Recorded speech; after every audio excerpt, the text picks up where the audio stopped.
কুমিল্লার দাউদকান্দিতে নিয়ন্ত্রণ হারিয়ে চাল বোঝাই একটি ট্রাক খাদে পড়ে ৭ জন নিহত হয়েছে।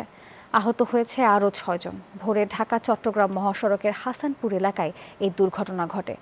দাউদকান্দি হাইওয়ে থানার ওসি মোহাম্মদ ইকবাল বাহার মজুমদার বলেন, দিনাজপুর থেকে চট্টগ্রামগামী চাল বোঝাই একটি ট্রাক নিয়ন্ত্রণ হারিয়ে রাস্তার নিচে পড়ে যায়।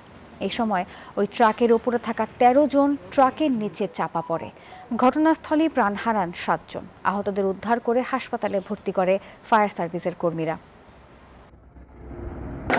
ধন্যবাদ নাফিজা আপনাকে। আপনি যেমনটি বলছিলেন, আজ পয়লা বৈশাখ। সেই পয়লা বৈশাখে চারদিকে বাঙালি জাতির যে আনন্দ উৎসব চলছে, তবে এরই মধ্যে গতকাল রাত ৩টায় কুমিল্লা দাউদকান্দিতে ঘটে যাওয়া যে চাল বোঝাই যে ট্রাকটি রয়েছে, সেখানে ১৩ জন যাত্রী তারা দিনাজপুর থেকে চট্টগ্রামের উদ্দেশ্যে যাচ্ছিলেন।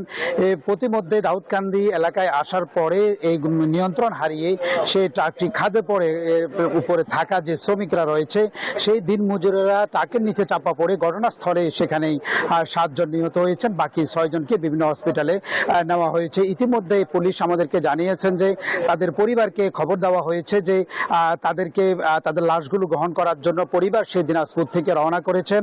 আর যারা আহত রয়েছেন তাদেরকে বিভিন্ন হসপিটালে নেওয়া হচ্ছে। তবে পুলিশ আরও জানিয়েছেন যে এই ৭ জনের যে মৃতদেহ তাদেরকে মর্গে প্রেরণ করা হবে। তবে তাদের পরিবার যদি সেটি চায় তাহলে সেখানে তাদেরকে পোস্টমর্টম ছাড়াই তাদেরকে পরিবারের কাছে হস্তান্তর করা হবে। তবে এই পয়লা বৈশাখের এমন একটি বাঙালি জাতির একটি আনন্দের গণমুহূর্তে এই দিনাজপুরের বিরাহিমপুর উপজেলার যে ৭ জন নিহত হয়েছেন তাদের পরিবারে শোকের মাতন রয়েছে। এবং পুলিশ প্রশাসন বলছেন যে গভীর রাতে আসলে যে ট্রাকটি খাদে পড়ে যে ৭ জন নিহত হয়েছেন সেটি আসলে নিজে নিজে নিয়ন্ত্রণ হারিয়ে সেটি খাদে উল্টে পড়ে।